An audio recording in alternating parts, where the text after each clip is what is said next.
Nous allons maintenant disséquer le côté gauche de notre cœur. On vous demande d'enlever le tissu graisseux qui se trouve au niveau de l'artère aorte. Donc rappelez-vous, l'artère aorte se trouve ici. Ici, vous remarquez que cette artère communique avec le ventricule gauche. Vous pouvez être sûr, donc ici, j'aboutis dans le ventricule gauche. Une fois que vous remarquez que votre vaisseau sanguin, donc une fois que vous remarquez que cette artère communique avec le ventricule gauche, vous pouvez être sûr qu'il s'agit bien de l'artère aorte. Alors, vous pouvez enlever le tissu graisseux qui se trouve autour de l'artère aorte. Il n'y en a pas énormément ici, donc ce n'est pas la peine de les enlever. Mais parfois, vous pouvez en avoir énormément autour de l'artère aorte. Nous avions ici l'artère pulmonaire que nous avons incisée.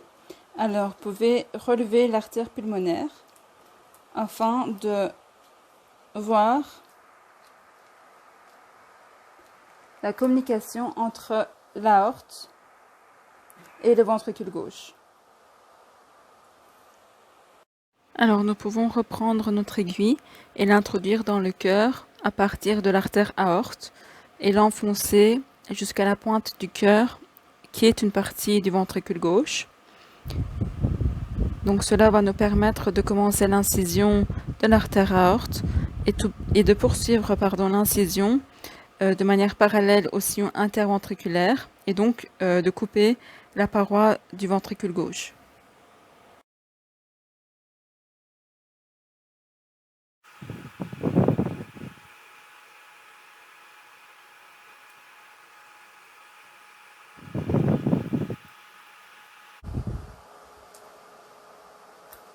Alors, la paroi du ventricule gauche est beaucoup plus épaisse que la paroi du ventricule droit.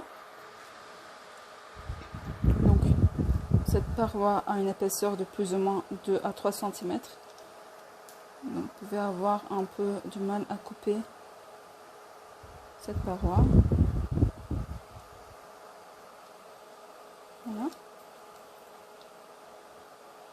Vous pouvez maintenant comparer l'épaisseur de la paroi du ventricule gauche à la paroi du ventricule droit.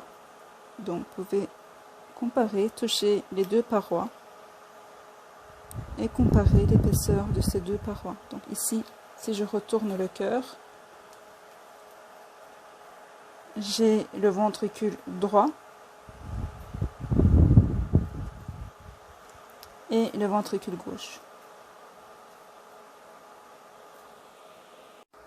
Alors, nous pouvons maintenant observer l'intérieur du ventricule gauche. Alors, rappelez-vous, nous avions ici l'artère aorte et donc en dessous le ventricule gauche. Alors, entre l'artère aorte et le ventricule gauche se trouve la valvule sigmoïde. Ici.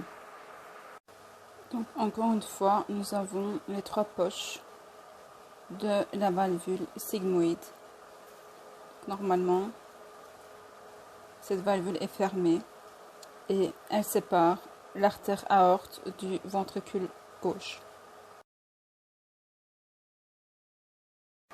À l'intérieur de la cavité ventriculaire se trouvent quelques filaments qui sont fins et qui sous-tendent une partie de la valvule bicuspide ou autrement appelée la valvule mitrale. Donc, nous avons ici les filaments et au-dessus de ces filaments, nous avons la valvule mitrale ou la valvule bicuspide.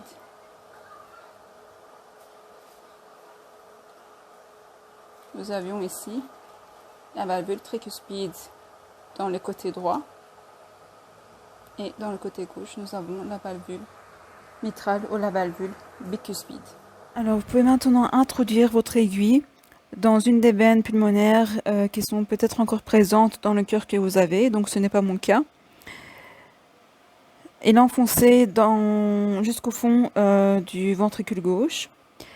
En faisant cela, vous allez remarquer que votre aiguille va d'abord donc passer par les veines pulmonaires, ensuite par l'oreillette gauche, puis par la valve mitrale, et enfin, elle va arriver dans la cavité du ventricule gauche.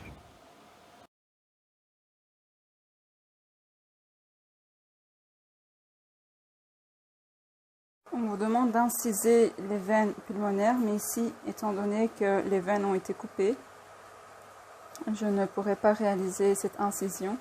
Ici, vous voyez bien les veines pulmonaires dans votre cœur. Vous pouvez inciser les veines pulmonaires en commençant d'une paire des veines et en allant jusqu'à l'autre paire.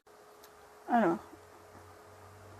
après avoir réalisé cette incision, vous pouvez continuer à couper et ouvrir l'oreillette gauche à l'aide de vos ciseaux.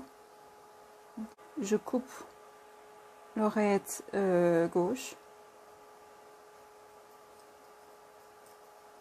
et donc la valvule mitrale aussi.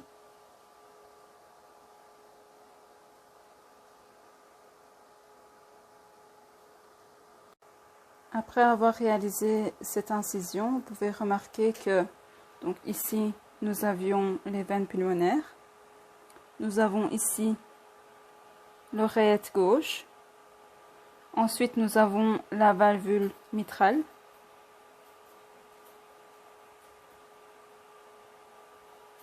et en dessous de la valvule mitrale se trouve le ventricule gauche. Vous pouvez ensuite analyser l'intérieur de l'oreillette gauche, donc ici.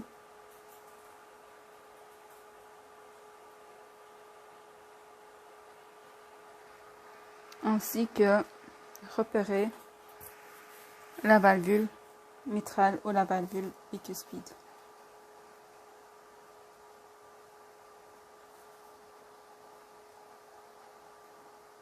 Donc ça, c'est la valvule.